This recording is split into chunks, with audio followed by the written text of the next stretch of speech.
This is the leftist approach to trying to destroy people they disagree with. I mean, they should just say, we don't agree with Judge Kavanaugh, and so we're going to oppose him. But that is never good enough. As they did with Judge Bork and what they attempt to do with Clarence Thomas, they have to destroy them in order to justify their votes against them.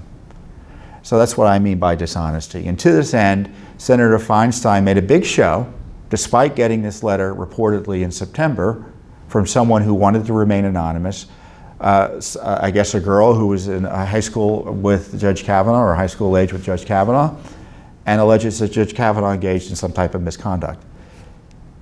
The person wants to remain anonymous, doesn't want to be interviewed. Judge Kavanaugh adamantly denies the allegation. So what's to be done about it? Now, Feinstein received this letter back in the summer. Why didn't she question Judge Kavanaugh about it at the hearings or even in a closed-door session? And it's this is the reason that people don't want to run for office or seek appointed office, because this is the game that goes on when, and sometimes Republicans pull this as well. It really is blood sport. And Judge Kavanaugh is having his name dragged through the mud based on allegations from high school by one person that by all accounts yet hasn't been supported by anyone. And how do you defend yourself against allegations like that from when you're in high school? You know, I was telling one of my colleagues about the Judge Thomas hearings, Clarence Thomas's hearings.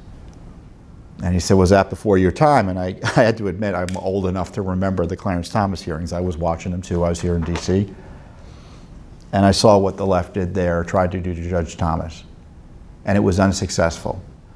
So I don't know what's going to happen with Judge Kavanaugh, given the latest craziness that's going on with Senator Feinstein. I suspect his nomination will go through. And you can see why it is perhaps this allegation erupted or came out at the last minute. Because they saw that they had failed to destroy Kavanaugh at the confirmation hearings, even though they broke the rules. Their leftist allies committed acts of violence and disruption and criminality in the hearings, putting themselves at risk, the police at risk, and innocent bystanders at risk.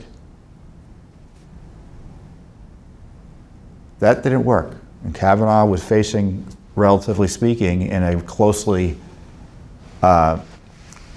Senate where you have just one or two more Republicans than Democrats. He was facing clear sailing.